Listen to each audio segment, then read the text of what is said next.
On va tous mourir. Voilà, c'est dit et c'est un fait. Mais la question, c'est quand et comment. Je veux dire, il y a plein de manières de mourir. Et là, je vais pas vous faire une longue liste, vous en connaissez plein de toute façon. Mais une manière de mourir dont on pense globalement jamais, c'est mourir dans une apocalypse. Une apocalypse, comme celle dans le film Don't Look Up, par exemple. Sorti en 2021, avec comme tête d'affiche Leonardo DiCaprio et Jennifer Lawrence, Don't Look Up est un genre de film catastrophe humoristique. Si vous connaissez pas, attention spoiler, je vous raconte rapidement l'histoire. On suit deux astronomes qui découvrent qu'une comète géante est en route pour percuter la Terre. Les deux scientifiques alertent donc les autorités mais sont accueillis d'une manière très surprenante. Mais tout va bien, le plan B est là. Si le gouvernement ne veut pas écouter, alors la population le fera, grâce aux médias. Croyez-le, ouais. Ils vont être complètement tournés au ridicule et l'information va être démontée. Malgré tout, nos protagonistes vont tout faire pour continuer d'alerter le public. Jusqu'au jour où la présidente revient sur sa décision car elle s'est rendue compte qu'agir pourrait être bénéfique pour son mandat. Malheureusement, un mania de la tech propose de détourner la comète pour exploiter ses ressources et mettre fin à la pauvreté dans le monde, évidemment. Madame la présidente, j'aurais deux mots à vous dire. Vous venez avec moi, s'il vous plaît? Jenny, maintenant! Excusez-moi. Peter. La comète devient donc un sujet de débat, mais surtout un divertissement incroyable pour le monde entier. C'est vrai, est-ce qu'elle existe ? Est-ce qu'une fois proche de la Terre, elle illuminera le ciel ? Combien d'iPhone on va pouvoir produire avec les ressources qu'elle contient ? Enfin bref, des sujets tous plus importants que la fin du monde. Le plan pour détourner la comète finit par échouer de manière complètement imprévisible, apparemment, et les conséquences finissent vite par attraper la réalité. Le film se termine sur une scène magnifiquement simple, un repas entre famille et amis, plein de désespoir, de résignation et de camaraderie. Bon, le film est une critique évidente de comment notre monde traite le dérèglement climatique. Je veux dire, sans rentrer dans les détails, on a beau être au courant de tout ce qui se passe, les moyens qu'on engage pour combattre ce dérèglement sont absolument ridicules. Ceux au pouvoir ne font pas grand chose, ou en tout cas, pas assez. Mais ces gens-là, je suis peut-être fou, à vous de me dire, hein, mais je pense pas qu'ils aient envie que la planète meure, et nous avec. Alors ça doit forcément venir de quelque chose, qu'est-ce qui pousse les humains à attendre et observer ? Les mécanismes d'évasion psychologique. Oula, c'est vrai que dit comme ça a l'air compliqué, mais vous en faites pas, j'ai à peu près compris moi-même, alors vous devriez pas avoir de mal. Ce sont des stratégies que le cerveau emploie pour se protéger mentalement contre des vérités difficiles et des situations inconfortables. Il en existe plusieurs et vous les connaissez et les avez déjà tous utilisés sans forcément en être conscient. Il y a le déni, déjà, qui est le fait de refuser de reconnaître la réalité d'une situation. Dans le film, on peut l'observer très tôt, au moment où les deux scientifiques expliquent leur découverte à la présidente des États-Unis et son chef de cabinet. Ils traitent la découverte avec indifférence et moquerie, en affirmant qu'ils entendent des fausses alertes tous les jours et que c'est probablement rien. Dissouons surtout Vous respirez bizarrement, ça me met mal à l'aise. Excusez-moi, j'essaie de formuler les choses de façon claire. Je sais, oui, mais c'est genre trop stressant. Personnellement, j'ai déjà été dans le déni, quand le dernier chapitre de l'attaque des Titans est sorti, et que je me disais que ça pouvait pas être la fin. Il y a ensuite la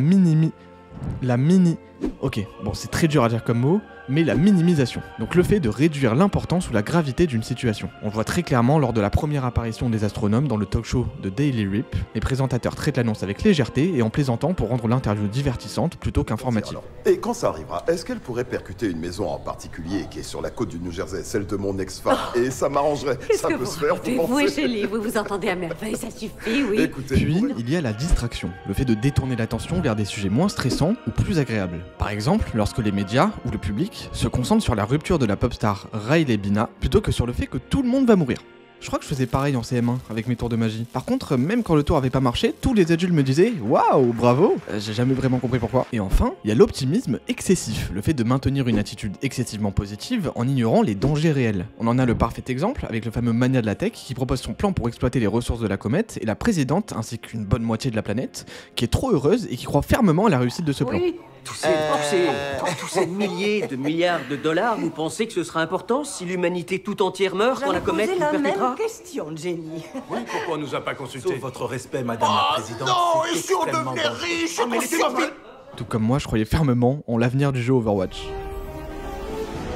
D'ailleurs, j'en parle un peu dans cette vidéo. Voilà, si jamais ça peut vous intéresser. Bon, tout ça, c'est différents mécanismes d'évasion psychologique. Mais ça reste une généralité. Personne n'est pareil. Et donc chacun réagit différemment quand vient une annonce catastrophique comme la comète. On a par exemple des réactions plus qu'humaines, de la part de nos deux astronomes. Ils sont complètement paniqués car ils réalisent mieux que quiconque l'ampleur de la menace. Par contre, tout au long des événements du film, ils vont se séparer sur leur manière de gérer leurs émotions. Dr Mindy va naviguer entre sa petite vie rangée de père de famille scientifique et sa nouvelle vie de star attirant gloires et femmes, bien que moralement questionnable. Tandis que Kate va sombrer dans une profonde déprime, ayant vécu au plus proche des injustices liées à sa découverte. Au Au-delà de la peur, elle a été complètement tournée en dérision et est devenue un mème lorsqu'elle a perdu le contrôle à la télévision. Elle a donc perdu tout espoir de survie. À côté, il y a les fameuses réactions classiques dont je vous ai déjà rapidement parlé, mais les personnes dans le déni bien sûr, les présentateurs, énormément de personnes lambda, genre des gens du peuple quand ils écoutent l'annonce, le copain de Kate au début du film, ceux qui pensent à autre chose, que ce soit complètement ou en partie, du genre les médias qui mettent surtout en avant la rupture de la pop star plutôt que la comète, mais dans le public beaucoup le font aussi, donc certains plus importants que les autres. Par exemple dans cette scène.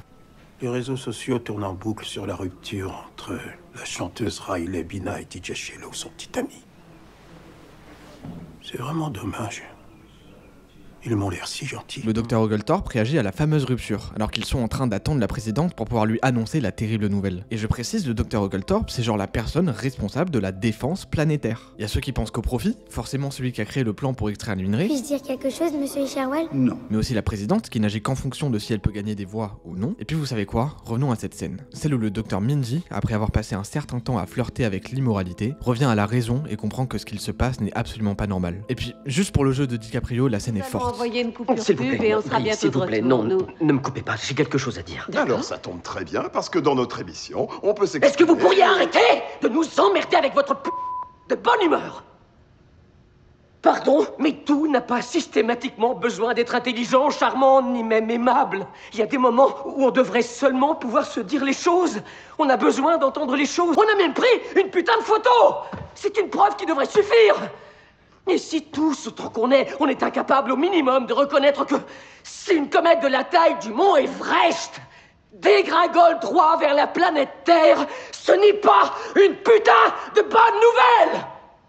Alors qu'est-ce qu'on a foutu pour en arriver là? Pour la fin du film, les personnages ont fini par accepter. Je veux dire, que faire de plus dans cette situation? Et ils ont certainement fait le meilleur choix possible, celui de se retrouver une dernière fois pour un bon repas avec les gens qu'ils aiment et profiter de ce qu'ils avaient sans penser à ce qu'ils n'auront plus. Mais tous ces gens, ceux dont j'ai pas beaucoup parlé, les gens du peuple qui n'ont fait qu'observer ce qu'il se passait, ces gens qui sont en réalité vous et moi, leurs avis et leur manière de réagir face à cette situation, elle ne vient pas du plus profond d'eux-mêmes, elle ne vient pas de leurs convictions. Non, en réalité, pour la plupart, elle vient des médias. Et oui, dans le film, le rôle des médias est bien plus important que celui des scientifiques. C'est eux qui transmettent l'information, c'est eux qui détiennent le réel pouvoir. Les gens écoutent les deux présentateurs cool, marrons et de bonne humeur qui les accompagnent au quotidien. Ils écoutent pas le mec un peu nerd là, qui parle pas très bien et qui est accompagné d'une étudiante qui crie à tout bout de champ. Sauf que l'objectif des médias, alors, c'est de transmettre l'information, oui bien sûr, mais c'est surtout de faire du chiffre, qu'un maximum de gens les regardent, que les annonceurs les payent les plus chers possible. Sauf qu'annoncer qu'on va tous mourir, bah c'est pas très vendeur honnêtement. Voilà pourquoi ils tournent l'information au ridicule, ils la rendent drôle, moins impactante, ils font en sorte que l'apocalypse devienne un divertissement.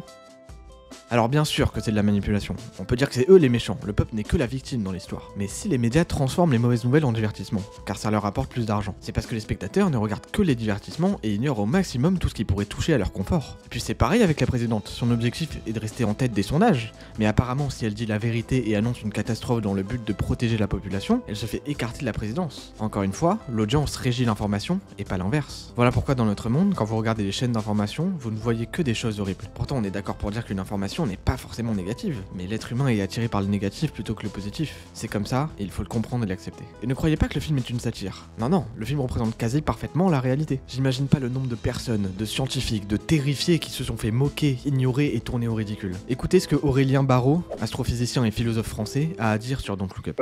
Tous ces gens-là, tous ces fous, moi je les connais, je les ai vus, je sais qui est qui. Et vous savez, l'astrophysicien là, qui va faire le pitre sur les plateaux télé, bah vous l'avez en face de vous.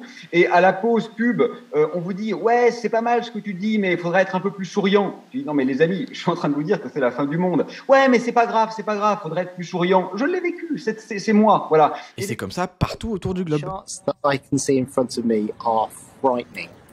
So we all like nice weather, but this will not be nice weather. This will be potentially lethal weather for a couple of days. It'll be brief, but it'll be brutal. Oh, so John, you know we can.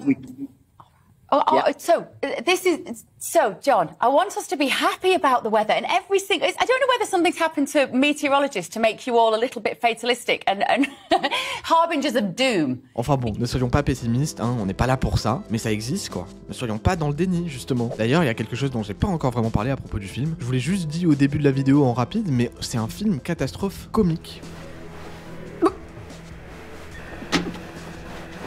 Oh mince. Oh mince.